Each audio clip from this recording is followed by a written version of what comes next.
All right, everything should be up and going, I think.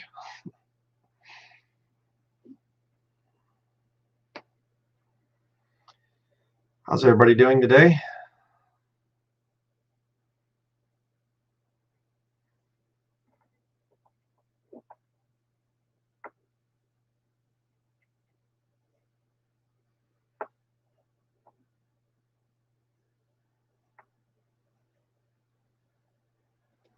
Yeah. All right. Okay. I always say here we'll give it a minute or two just to make sure people can come join up and everything else. Um,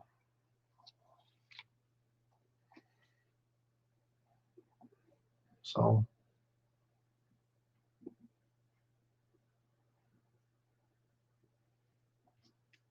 sounds good. Good to hear from everybody.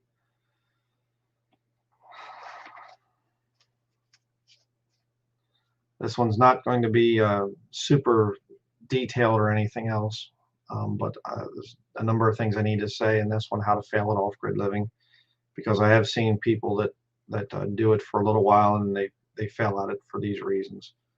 And so it's an important one to do, and then tomorrow yet, and then that will be it. So got a notification from StreamYard that I'm nearing my capacity for the month because of doing so many live streams on the free version of it or whatever. So we'll see. All right, I guess we'll get started here. How to fail at off-grid living. I have a number of points written out here, so we'll go through these. First and foremost, moving north in the fall/winter. Now, this is an old time, very ancient type of a thing, going back probably thousands of years. You don't move north into a cold, frigid environment in the fall or winter if you're not moving to some place that's on grid. Obviously, ancient people, there was no grid to move to, so you go and you move to an area in the spring so that you can get a good head start at getting food saved up and whatever else for the winter. Firewood, of course, is a very important thing to have a good source of dry firewood. You can burn dead standing timber. We have done that, but it just doesn't give you the heat and whatever else, that well. Dead standing timber is good. If it's a softwood, it's good for cooking a nice short hot fire. You don't need a whole lot of heat from it in terms of to heat your home or something. If you're just cooking with it, dead standing timber is fine to use. We have a lot of that on our property and everything here and there. I mean, it's not like our trees are all dead or anything, but you can find it. And for quite some time, that's all we used for cooking off grid in our wood cook stove during the summer months is what we did. Because the softwood burns up so quickly, it doesn't produce a lot of long-lasting heat. So it gives you enough heat to cook your food, and then it goes out, and that's it, and it's done. But people that move to the north in the fall/winter, it rarely ever ends well. I don't care how much money you have and whatever else. You move to a cold northern area, and in the fall and winter, it's just going to be miserable. Unless you're moving to a cabin that is completely furnished and has everything and wood split and everything else. Again, unless you're really prepared for it. But if you're just freshly moving to some place and you want to, build from the ground up, from scratch, do not move in the fall and winter. Okay, that's point number one in terms of how to fail at off-grid living. Point number two, failure to do research about where you want to move. All right, again, a lot of people will see cheap land like up here in northern Maine, or you get some other areas and things, upper peninsula of Michigan, or maybe some places in Montana. You can get some pretty cheap land out there. Idaho, probably a little bit, but there's been a lot of people moving to Idaho. Looking and, oh man, it's so cheap there and everything else. Well, there's a reason it's cheap. Okay. Up here, I can speak from experience. Northern Maine, there's not a whole lot of things available at stores and in the area. You don't have a huge amount of um, big, shopping malls or whatever else. Some people, really feel a need for that stuff. I personally am glad that we don't really have any big shopping malls. There's only one that I'm aware of in Northern Maine, and that is the I think Aroostook Center Mall or something. I think it's called in Presque Isle, and that thing there is pretty much dead. It had a Kmart when we first moved, and that's gone now. I think all the Kmarts in Northern Maine are gone. All the Burger Kings are gone, which not really a big loss there. But um, yeah, it's a very economically repressed area. There's not a whole lot of money up here in terms of a lot of big business and a lot of development and things. It's actually going the opposite direction. When Northern Maine lost out on making a lot of potatoes, and they started to mechanize the potato thing, a lot of people lost their jobs as a result of that. Um, as logging became more mechanized, people lost their jobs because of that. Now you don't need a lot of men out there in the woods with chainsaws. You have these big machines that just go out, grab the trees, just cut them off, put them down, run them through the wheels and things, and cut them, buck them to length, and living and bucking, and just it's done like that. I mean, these guys up here with the high yield logging, Irving being the biggest one, they can just take a forest down in a matter of days, for a fairly decent sized property. I've seen that thing, and smaller. I'm talking if you get into hundreds of acres, yeah, it's going to take them a little bit longer, but the work's just not there. And then the other big thing, you had potatoes, logging, and then the other big one here in Northern Maine and back in the 1990s, early 1990s, was Loring Air Force Base, um, and up in Limestone, Maine, which is northeast of us, where we're at here. And that was a lot of people. When they closed that Air Force Base, that whole area just died. And some of the people from the base stayed, and some of the retired guys, I should say, I think they retired to the area here and whatever, that used to be active there on the base. And they still use the base. The Department of Defense still uses some things up there, but for the most part, it's been decommissioned as a military base. So those three big things hit Northern Maine, and the economy went down. And so people, they might look and say, oh, wow, land's so cheap up there. But there's a reason it's that cheap. Okay. And like I said, it's not an easy place to live up here with the very harsh winters and then a lot of bugs in the summertime and, very short growing season and whatever else. Alaska, I've been to Alaska. Um, I have family actually living in Alaska right now. My mother actually went and she's living with them. After my dad passed away here in December, this previous December, um, they're putting the house up for sale that they had, and then she went and she's living with my brother in Alaska right now. So I have family there. I visited them there years ago, and some decent properties in Alaska that are cheaper. But why are they cheaper? Depending on where you go, there's some that are decent priced, but then there's some that are decent. I should say a little bit more expensive, but then there's some that are really cheap. But you have to ask the question, why are they really cheap? So do your research before you move. Do not move to an area without going there as on a sort of a vacation type of a thing. Take your time before you buy a property. Walk the property, walk around and look at it and things. Again, if you're moving to the north and you're trying to look at property in the north, you're not even going to see it. I mean, we don't see the dirt here again with most winters until May usually. So you go and you buy some property sight unseen in the winter time, well, you might be kind of shocked when the snow melts. So it's something that you need to really consider. A lot of people just go and they buy land. Again, we've seen that here. You'll see somebody buy some land and they'll do a little bit of work on it, and then it's just that's it, and they don't build anything else, and it's done, and then it goes up for sale a little bit after that. There's been a lot of people that move here even on grid and they quit. So point number 3, how to fail at off-grid living. Propane, kerosene, and generator dependency. people have the idea that you have all these electrical appliances and everything else that you can't live without, and then they go and they, have to have everything there, just the conveniences of home or conveniences of an on-grid house, we'll say, and they get very dependent upon all the different types of fuels out there that run those things, and it becomes very expensive. It can be very frustrating if a generator dies. I went through that. I've told this story before, but my brother, the same one that's in Alaska, he had a cabin in Yak, Montana, the northwest corner of Montana, almost at the Idaho-Canada border. I mean, it's way up there in the northwest. And I was taking a shower after helping him out with firewood all day.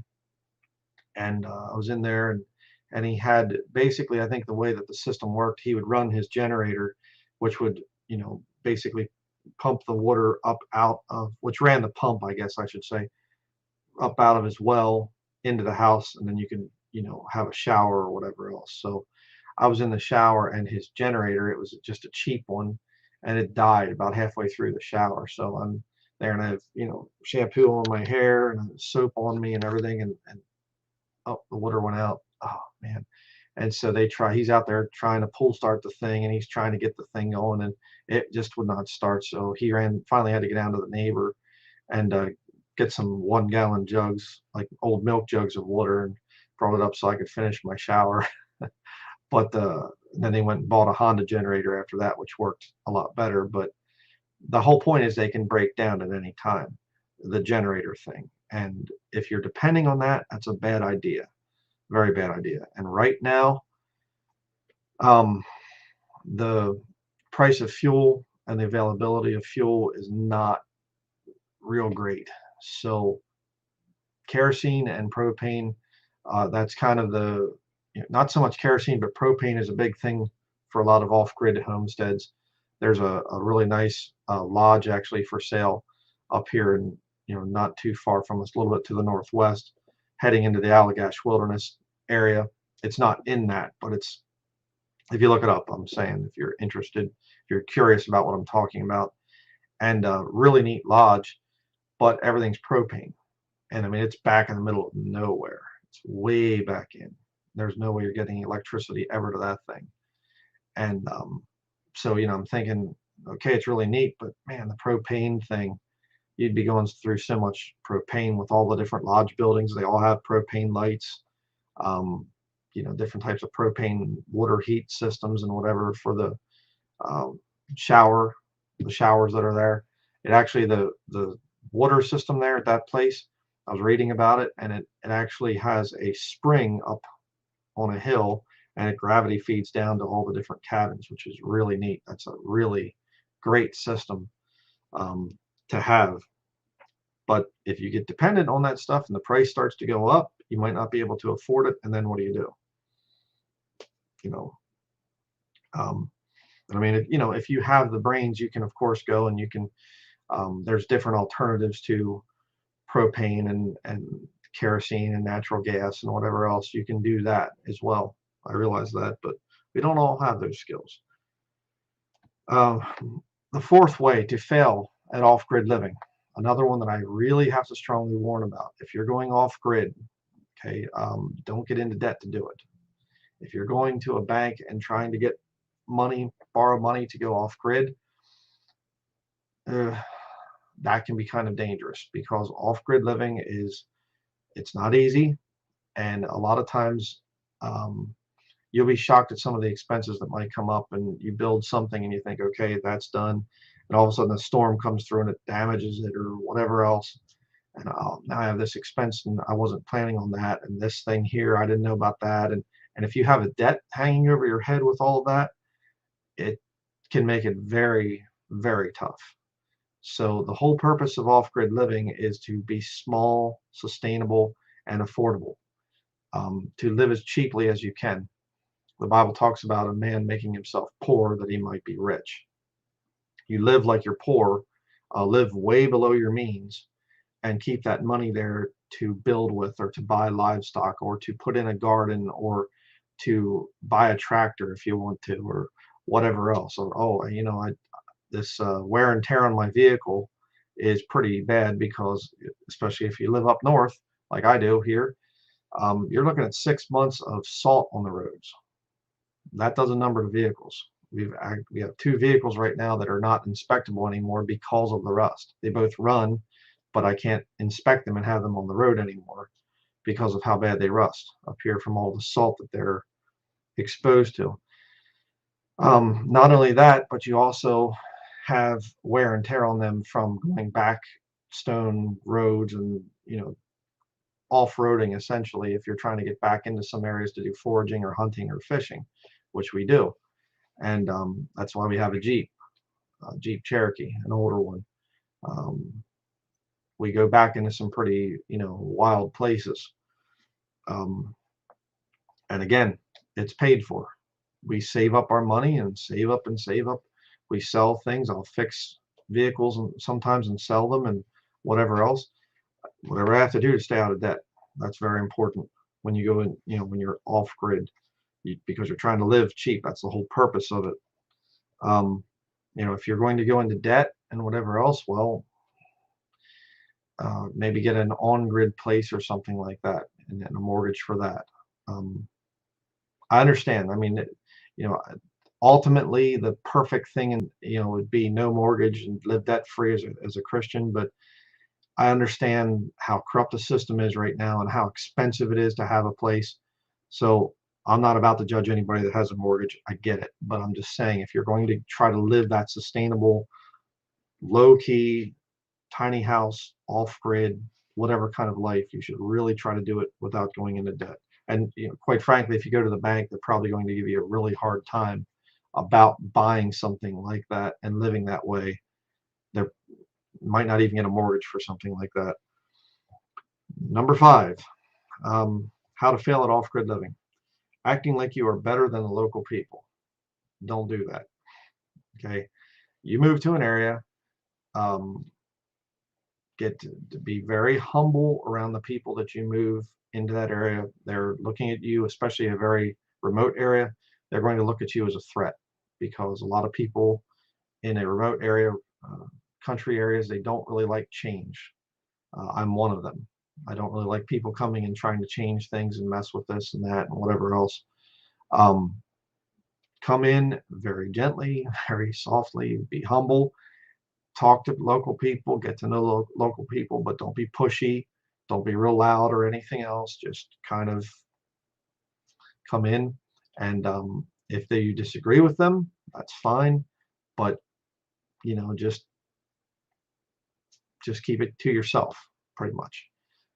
That's an important thing. I mean, you can learn a lot from local people, and like I said in other videos in this seminar, I have learned quite a bit from people in this area here, especially older people. I love to talk to them, and I love to ask them a lot of questions, and they'll be very open about that. And you say, I'm not from here, and I'm just really trying to learn about the local customs, local ways that people did things, and how did people do this in the past? I mean, before the snowplows came in I think it was the 1960s or something, here in northern Maine, they really didn't plow a lot of the areas up here. So people lived here, some of the areas up here, they were living here 100 years before they ever plowed, the roads. And I mean, that's pretty amazing to think about. You're getting a lot of snow up here and the roads aren't plowed. How did they get around? A lot of horse-drawn, sleighs and people skiing and all kinds of things like that is an amazing thing. Learn from local people. Don't act like you're better than they are. That's an important one. Another one that kind of ties into that is the thing of moving city conveniences to an off-grid property. Okay. And there's an attitude between country people and city people for a reason. A lot of people come and they have a lot of things that are supposedly making your life more convenient, but they're actually, in my opinion, making it more difficult. And you try to move that to an off-grid property. Like I said, I've seen off-grid channels on YouTube, and they talk about running dishwashers off of solar power. Well, that's stupid, in my opinion. That's a very stupid thing to do. That's a great waste of water and a great waste of power when you could just be doing it by hand. People that do that are missing the point of what it means to go off grid. They want to move to the area and buy an on-grid place and have all that stuff there. Okay, but the more mechanical little gadgets and gizmos that you have on your off-grid property, the more you're going to go crazy trying to take care of it all. Trust me on that one. I have experience in that. I don't have a dishwasher or anything, but I'm just saying with vehicles and machines and whatever else around that I'm constantly having to fix and take care of, it's a lot better to go more simple. Number 7, another way to fail at off-grid living, introducing foreign animals and plants to an area where they don't belong. All right. There are certain plants that should not be grown in certain environments. It's a foreign kind of, it can become an invasive thing. I don't know how many invasive plants and whatever up here that were introduced, and now they just took over and they're going and they're spreading all over the place, and it makes a problem. It chokes out the local native plants, and a lot of times the animals go away with the plants. Plants die out, the animals die out. And they say, well, animals can adapt. Well, sometimes they do, sometimes they don't. And that makes a big problem. And I don't really want people moving to a natural area and bringing a bunch of foreign introduced things into there and planting them. And, oh, I didn't realize that would kill the special bees that pollinate this flower over here or whatever. Just think, bad situation. There's a lot of that. And of course, you bring in livestock or whatever else that comes into the area and they can't handle the climate. You're just going to drive yourself crazy with that. It's not a good thing to do. They're not going to be very well. They're going to be getting sick. Again, do your homework. Do your research. Number 8, how to fail at off-grid living. Not dressing for the new climate. Now that, of course, means mostly the thing of you move north and you don't have warm enough clothing. All right. Usually you can figure out if you move down south, it's really hot down there and whatever else. Well, wear the right kind of clothes down there. Obviously, I wouldn't dress like this or put this, lamb skin or whatever around my shoulders and things to stay warm if I moved to Florida or whatever. Wouldn't need it. Dress for the new climate. Learn what things work. I'm a big fan of natural fibers for a northern environment. Wool, linen, some types of cotton flannel are very good. Synthetic stuff, I just don't care for the synthetics. I've tried it and I end up either being too hot or too cold, sweating, and it doesn't properly get rid of the sweat, and it's terrible. I've done firewood with synthetic clothing on and things, and I just get hot and sweaty and my shirt gets all wet and everything in the wintertime. Then you get cold when you stop and you have to walk back to the cabin or whatever. Wool, you can work outside and you get hot, but the sweat it breathes. It's a natural fiber. It breathes, so it gets rid of the sweat. And also, this might sound odd, but wool is very, I don't remember if you call it antibacterial or antihistomatic, or not histomatic. What's the antihistamine type of thing? But I can't think of the terminology. But wool is, it actually will get rid of smell. So if you are really sweaty and whatever else, it's not going to stink really bad. And you can go a long time without washing wool sweaters or wool clothing. And as far as, well, it's really itchy or whatever else. Well, if you get a finer micron level of the fabric, it's really not that bad. So just something to think about. And this wool sweater that I have here, which I said this in another live stream, I'll just repeat it again. But this thing was $5 at a Goodwill store. Went in and saw it. I got one of these, this gray one, and I have a black one just like it. They're both $5. Pure wool. And I wear cotton underneath. Wear like cotton clothes underneath it like that. So there's different types of wool and everything else. So it's a great thing to have the right kind of clothing. You don't get cold. You layer your clothing, and it's in the 50s right now in this room here, and I'm fine. I'm not freezing or anything else. I'm fine. And we go out, we go snowshoeing a lot in the winter or the dead of winter. It's sub-zero temperatures out. I've preached sermons. They're on my YouTube channel here. Preach sermons when it's 20 below zero. Yeah, it works if you have the right clothing. You know how to dress for it. Have the right kind of boots, the right kind of gloves, the right kind of hat. I'm a big fan of shearling type of stuff. Shearling is just what I have here behind me. This is a sheep skin, and it's leather on the inside like that. You can see the leather on the inside, and then the wool on the outside.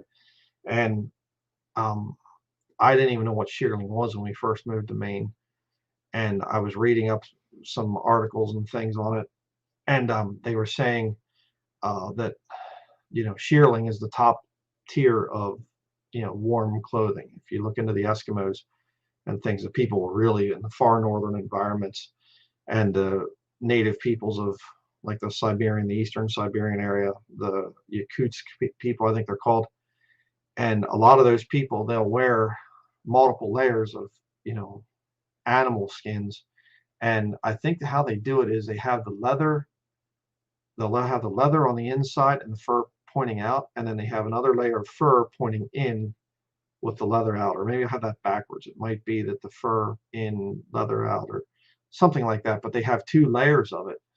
And I read an article. A guy had this polar fleece on and all the North Face, really ultra Arctic stuff on and things, like they would wear if they're climbing Mount Everest or something.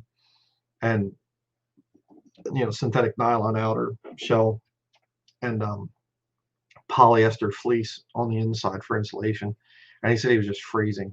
And one of the native people said, "Here, put this suit on. It's made out of animal hides." And he kind of, can't be that good. He put it on and he said, "Wow," it just blew his mind how warm he was. And I started to experiment with it, and it's absolutely true. The warmth it just feels like a warm, like there's heat on or something. It's not the best for working in, I will say that. This type of a thing, it doesn't really let moisture out because of the leather barrier. A knit wool thing like this, there's enough holes and things in it that it will let the sweat out and the moisture from your sweat out and whatever, but it keeps the heat in. And the other neat thing about this is that these can get wet, and they still, like if you're outside and it rains or you get a lot of snow on you and the snow's melting, it doesn't lose its insulation abilities. So again, if you head north, and we knew people that came here and from down south, and they were going to make it. They came in the fall right before winter. Bad idea, mistake number one. They came and they had little thin coats on and all this other stuff. They were just freezing. And it's just, you're doing it wrong. You shouldn't be doing it this way. And they learned the hard way. Another thing that I have to advise against is, again, depending on where you go, this can vary one way or the other. But another way to fail at off-grid living is to go to the government to get permission for everything that you want to do. All right. Most places that are remote like this, they don't really care. But if you're going in and just talking too much and whatever, which is actually the next point, talking too much to the wrong people, that can be a bad thing as well. Famous YouTuber, I'll get back to the government thing here in a minute, but the famous YouTuber Sean James, the My Self-Reliance channel, basically had to leave his first homestead because he was making all these videos and whatever else, and he ticked off some of the neighbors up there, and they were harassing the guy and whatever, just making his life miserable, and he finally left. Finally just said, "Okay, I need to leave. I have to get out of here."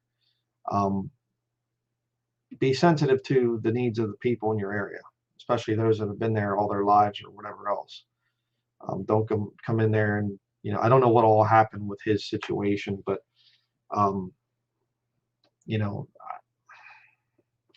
it's just one of those things that you just be careful who you talk to, be respectful when you move to an area. But as far as going to the government for all kinds of stuff like that, just be careful with that. Certainly try to be law abiding and the whole deal, but there are some things that You know, especially if you're saved, if the Lord shows you something and says, okay, this is what you should do, then go do it. Um, right now, we are heading into the biblical, you know, we are in the end times. We're not heading into it. We are in the end times. Um, we're seeing a lot of really crazy stuff around the world. And you just have to get to a point where you say, you know, if this is what the Lord wants me to do, then I'm going to do this. I'm not hurting anybody. I'm not trying to grow illegal things or whatever else. But the governments of this world are getting extremely corrupt because the people are very corrupt. And you just simply say, you know, like I said in another live stream, it's easier to ask forgiveness than it is to ask permission. Learned that from a guy I used to be in ministry with. He was a Marine in the Marine Corps. He was a sergeant. Um, got out of the Marines, but he was a sergeant when he was in. So you just do it, plain and simple, and let the Lord protect you. Um, again, you know, I'm studying this whole thing of what's going on with the banking system right now, and it's just insane. I actually heard an economist today, and he said that the bank accounts have been weaponized. And I thought, well, that's a profound statement right there. Oh, hey, you were giving money to these people we don't like here. We consider them to be a terrorist organization, the trucker convoy thing. Oh, sorry, we're locking your account down. Oh, you're attacking this. Oh, we're just going to do a run on, you know, just going to shut your banking down and whatever else, and cause a run on the banks, which will destroy your economy. And the bankers and banking system is so incredibly corrupt, and we are so dependent on it, and that's really a bad thing. And so the whole reason I advocate for off-grid living, or if you're on grid, at least having some off-grid skills, is because they're going to use this stuff, you know, as time goes by. They already have used it, but they're going to make it worse, where they can simply say, okay, we're going to shut off your electricity, we're going to lock down your bank account, we're going to do whatever. That's the future. Um, and I feel that, and I know some people are saying, well, I'm not anywhere even close to being prepared for this thing. I'm sorry about that. You're just going to, you know, rely on your prayers to the Lord. Make sure you clean your life up and say, okay, Lord, if there's any sin that's displeasing in thy sight, please help me to get it out of my life. I want to have power as a Christian. I want, you know, I don't want anything between me and you. I don't want anything to disrupt our fellowship, Lord. Please help me to have power against this evil system that's coming in. Um, so that's what I have for my list here. And we can go to questions and answers here. But I really feel a burden that I'm seeing this thing, especially like I said with the banking. It is getting nuts. I mean, there are stories of people just having their bank account just disappear. I know one of the economists I watch had three. He has multiple accounts in different banks. He had three of his accounts closed down, and he's going into the bank and he's saying, you know, and he did a recording of this, and he said, you know, he goes in and he said, where's my money? And they said, well, you have to show us proof that, you know, that you had this account, whatever. And he said, well, I have showed you proof. Yes, but we need to see more proof, like PayPal did with me a while back. And these people, they're getting an attitude towards certain people that don't go along with the agendas. And then they say, hey, guess what? We're just going to come and shut you down. And of course, what's it leading to? We know what it leads to as Christians. It leads to the mark of the beast ultimately. But they have to destroy cash. They have to destroy any kind of physical wealth or whatever else and make the people completely dependent. We still have cash. We still have other forms of wealth. And we're not completely dependent on the government at this point in time, or at least I hope you're not completely dependent on the government. But it's not heading in a good direction. We have to be here. He who now letteth will let until he be taken out of the way. That is our job. We're supposed to hinder the system of Antichrist. The Holy Spirit is within us, and we can go and fight against this stuff, but we can't fight if we're dependent on the system. You know, I'm going to protest against this evil stuff and everything else, and as long as you keep, you know, my lights on and my food in the grocery store, my bank, my money in the bank, not a very strong position. So, okay.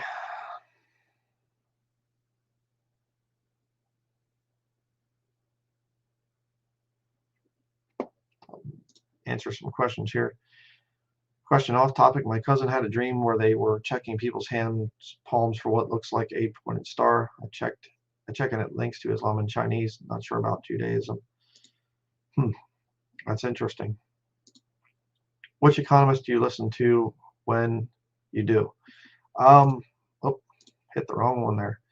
I listen to a number of them, and I'm not saying I agree with everything that all these guys say, but Jeremiah Babe, Economic Ninja, Neil McCoy Ward, trying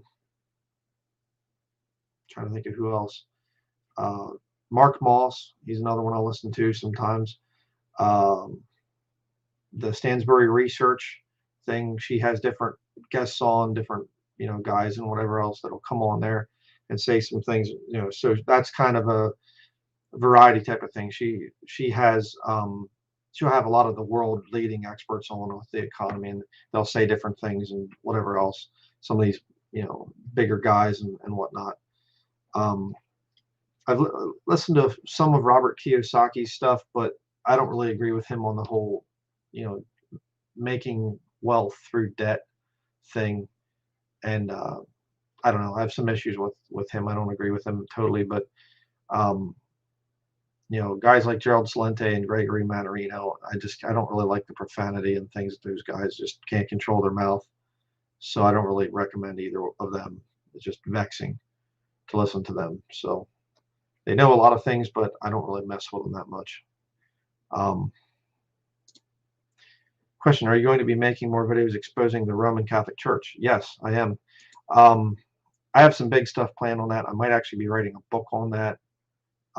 But there's a bunch of stuff I'm going to be coming out with on the Roman Catholic Church from their sources. I have a lot of Catholic sources here, and some pretty hardcore stuff coming up. So yeah, I felt really compelled to do this thing, the notes that I wrote a year or so ago, and I just really kind of thought to myself, I need to get something done on this off-grid thing to to show people, I have done a lot of research into it. I know what I'm talking about. And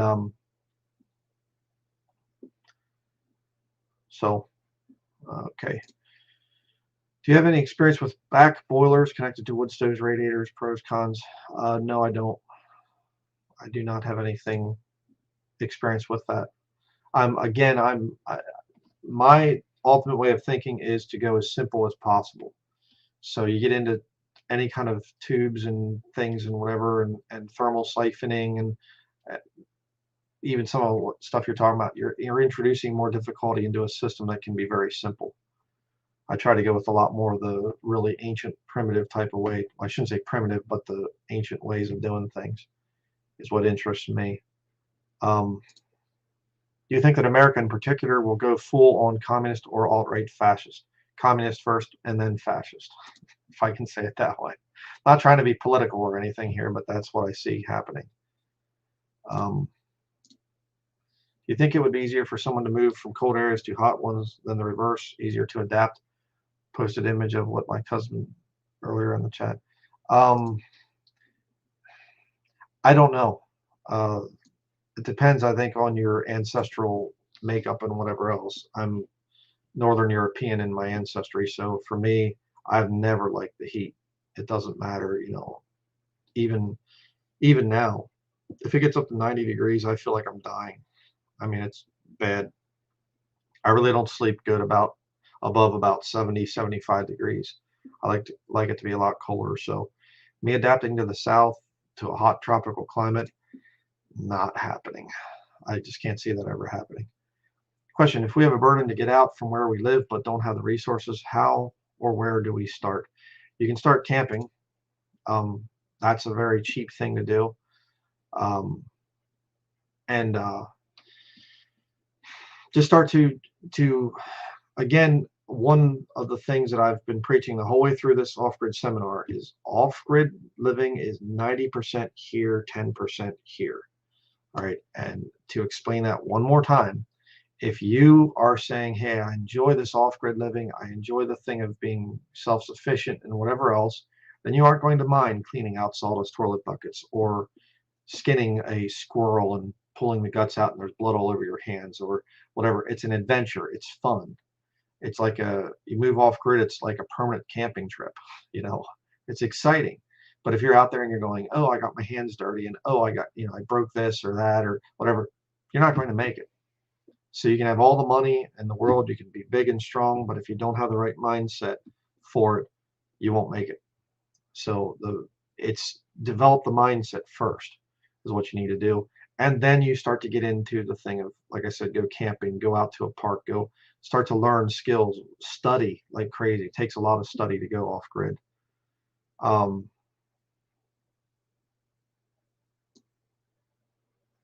Okay, where am I at here?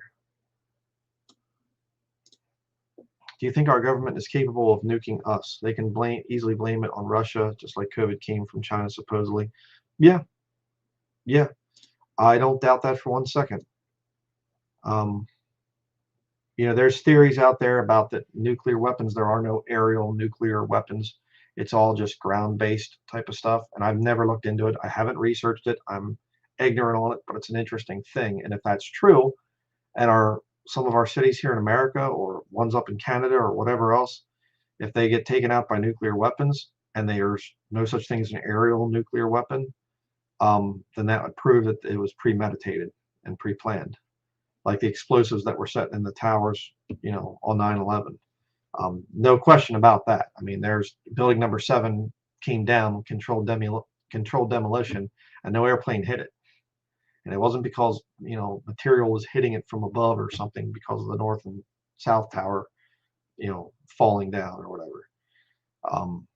So could they nuke our own cities and things? Yeah.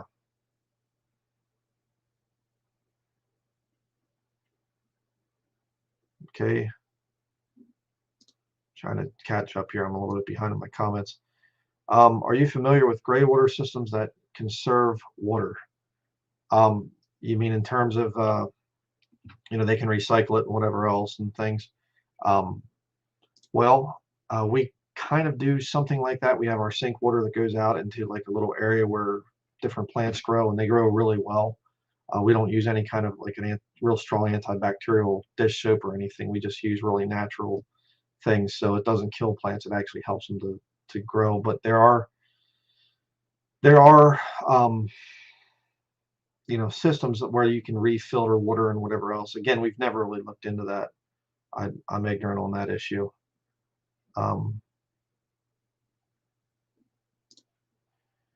What do you think one should do if they live off grid but has neighbors that play loud worldly music? Well, I can tell you what we did.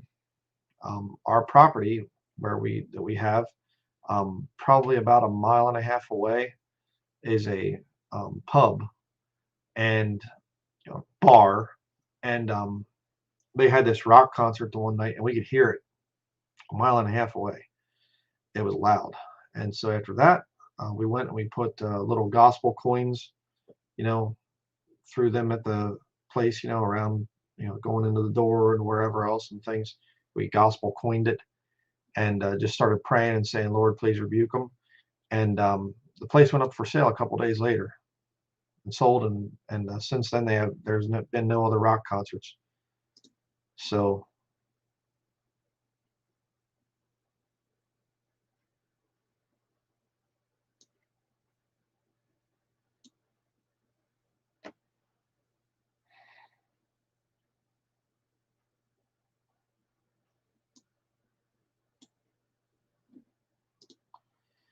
will you be making a book on church buildings? Probably eventually I will. That's a good question. I've thought about it, but there's a couple that would come before that. I'm not sure what I'm doing yet on that whole thing, but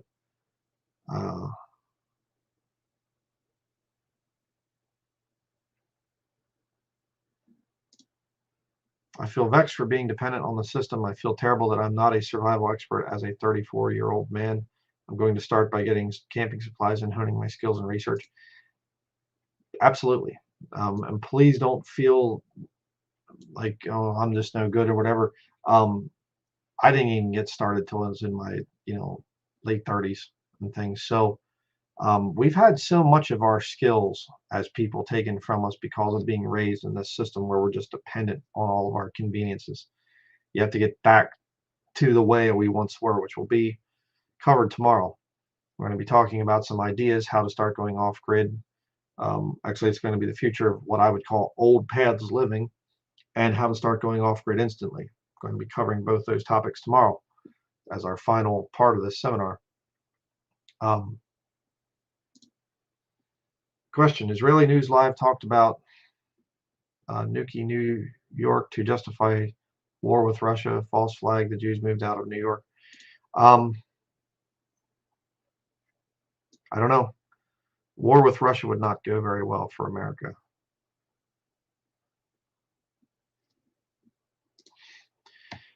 Question: Why are church buildings bad if it's just a gathering like we are supposed to do as Christians? War, I'm still thinking war. Well, church buildings have plenty of war in those places. I mean, fights, splits, church splits over the carpet collar of the pastor doing this or that, or the wrong people sang in the choir and whatever else. The biggest problem with church buildings, okay, I've preached on this whole thing for years.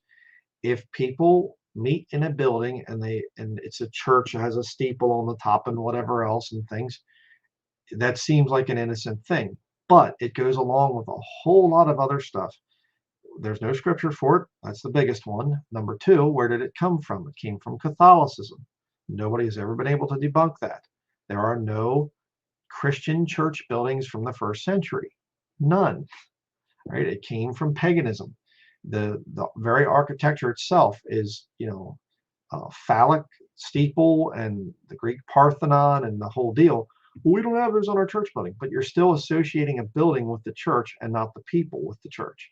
And they all say, oh, no, we understand. No, they don't. No, they don't. And you get the double life with church buildings.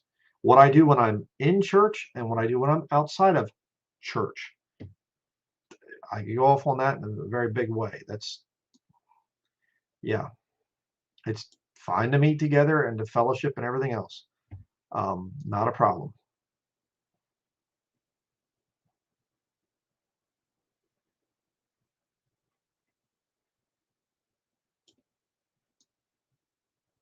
Okay, I'm getting down here.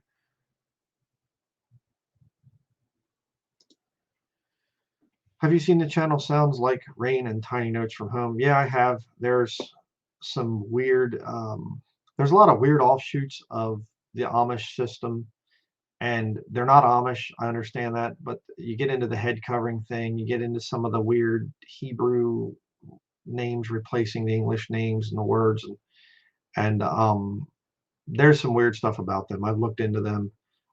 They're into the thing of following Jesus, and that's a real dangerous movement. It might sound good on the surface, but it's not. It really is not.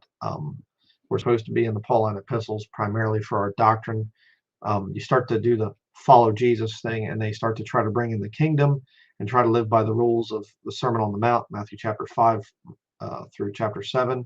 They try to bring that in and all this pacifistic, non-resistance and everything. It's not where we're at right now dispensationally. So it's bringing in the kingdom without the king, without the Lord Jesus Christ, and that's very deadly, very dangerous. I would warn very highly against that channel.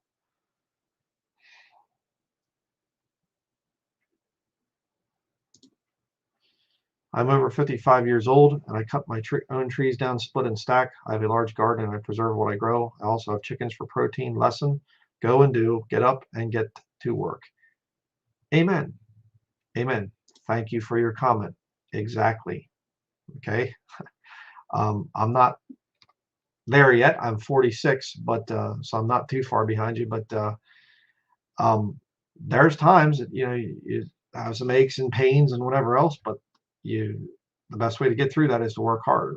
And I feel more alive now than I did when I was in my 20s.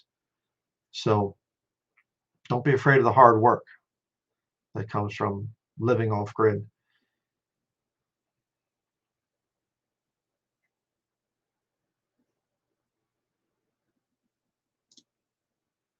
Do you believe in strict Orthodox Christian Jews like in the first centuries are saved, or do they need to follow the new covenant from God to be saved? Well, the new covenant has not come in yet. There's a difference between new covenant and New Testament. I did a whole sermon on that. The new covenant comes in later. The New Testament is right now. And any Jew out there needs to be saved just like any Gentile needs to be saved by putting their faith in the Lord Jesus Christ, his death, burial, and resurrection. Without that, they can't be saved. Um,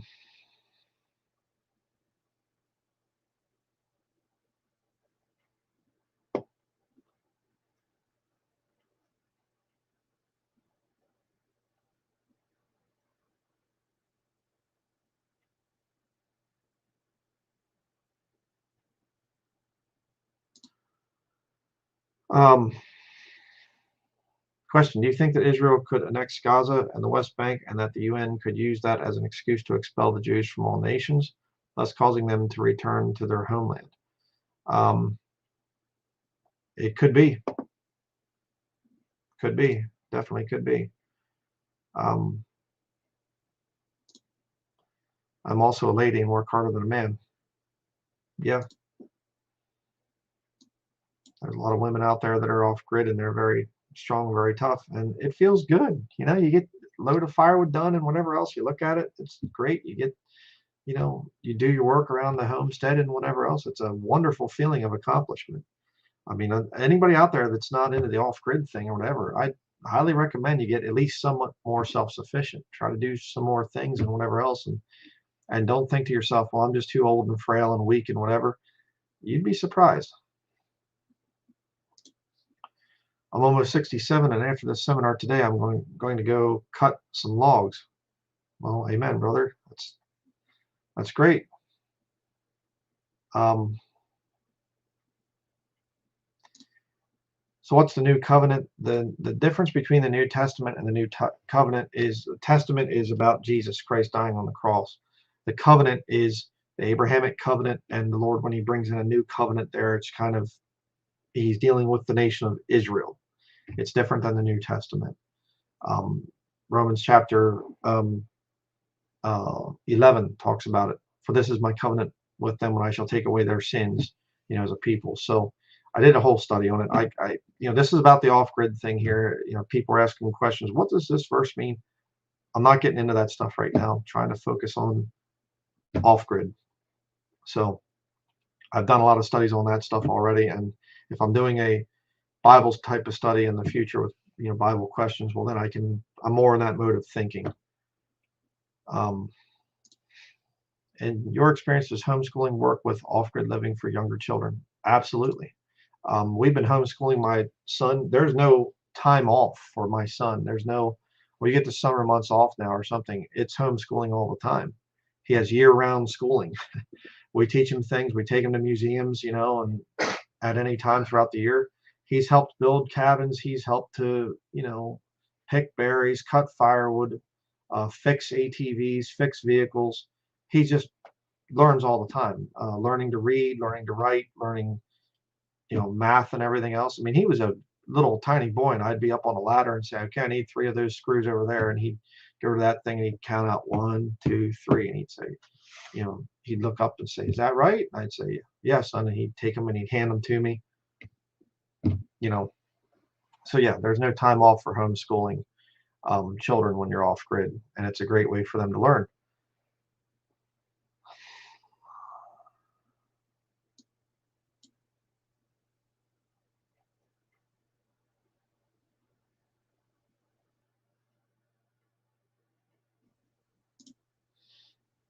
Exercise keeps lean muscle, which makes you live longer and healthier, and the work also helps you regulate sleep better, etc. Lots of benefits to an active lifestyle. Yeah, amen. Anyone who has children, please homeschool. Please homeschool them. Yeah, absolutely. That's a very important thing.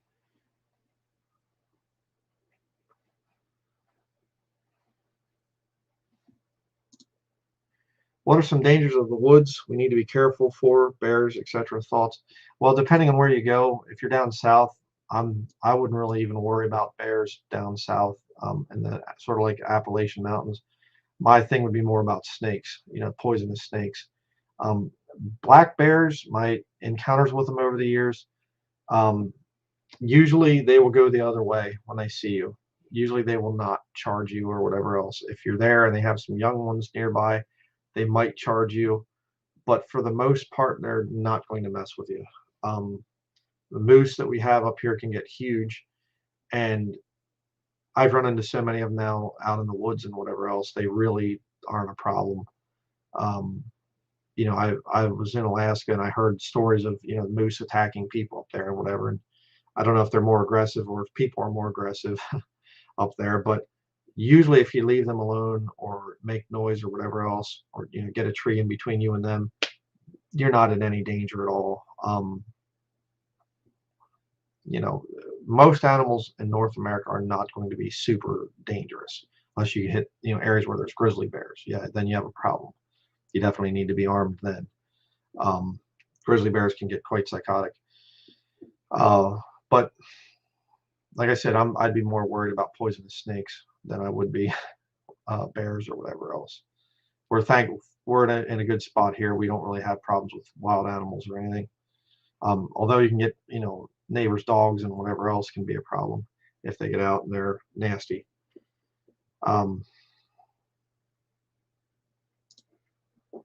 When will you set up a forum where brothers and sisters can share information about relocating on the event of war? Just wondering. Probably never going to happen online. There's a lot of problems with doing that type of thing online.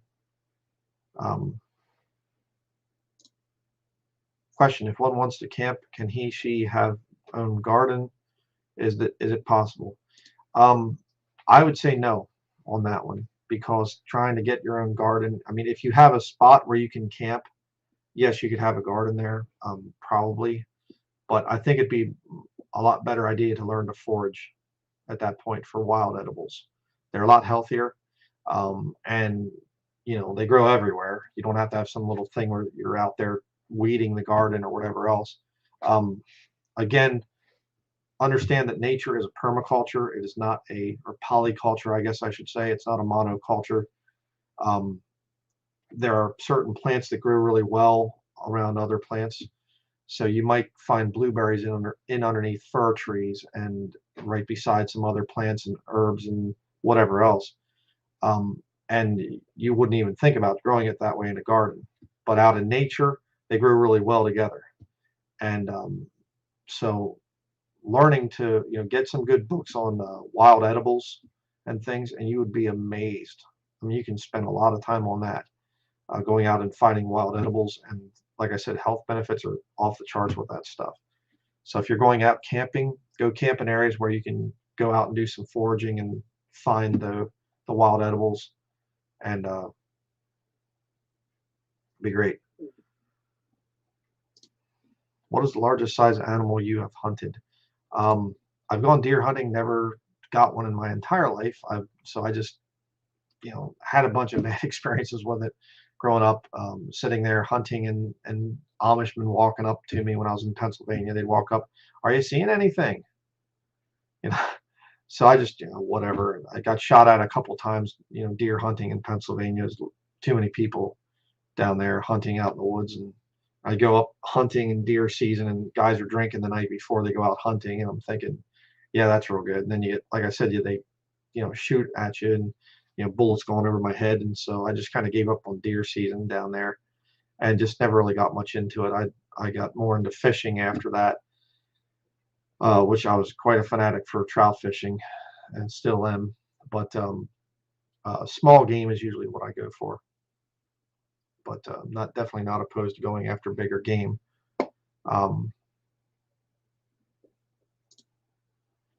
Any update on the trespassers that were going on your land a little while back? Yeah, they've tried to hit again. Plow truck. I don't know if I made a mention of this, but my plow truck got hit. I bolted a whole bunch of stuff around the catalytic converter to make it really difficult, and they try to get through it when we're not there. So that's a continuing prayer request to that those guys would get caught, or that they would leave the area or whatever else. It's really irritating. We'll get them eventually, but I don't want to have to deal with that and whatever else. But it's irritating. People can't respect private property. It makes me mad.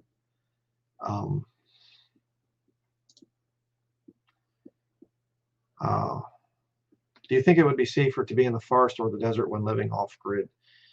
I'm more used to the forest. I've never lived in a desert area, so I don't really know. Good question. I have to respond to this one. I don't mean to sound crazy, but do you think there's any validity to the stories of Sasquatch? They're supposed to be in the woods. So hey, just curious.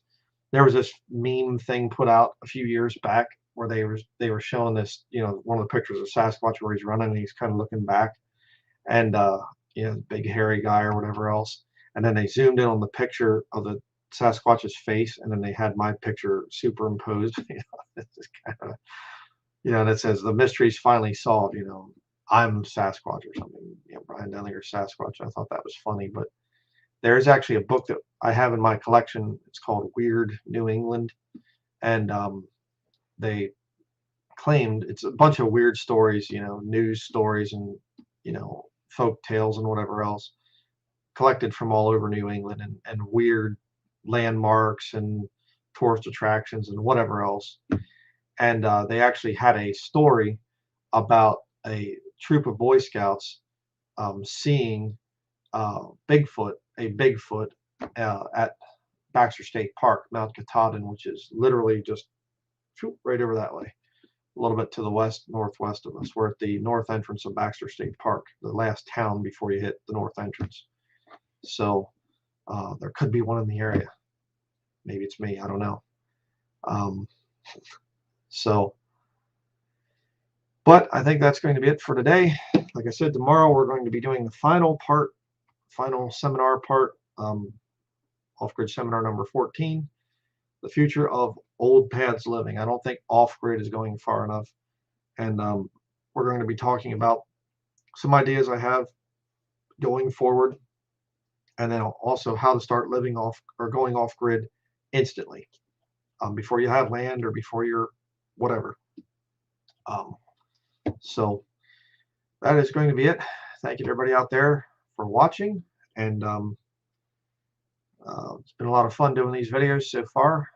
And if you could hit the like button, I would greatly appreciate that. Leave comments and things as well. Please subscribe if you haven't subscribed. I have to say that because I'm realizing the importance of that.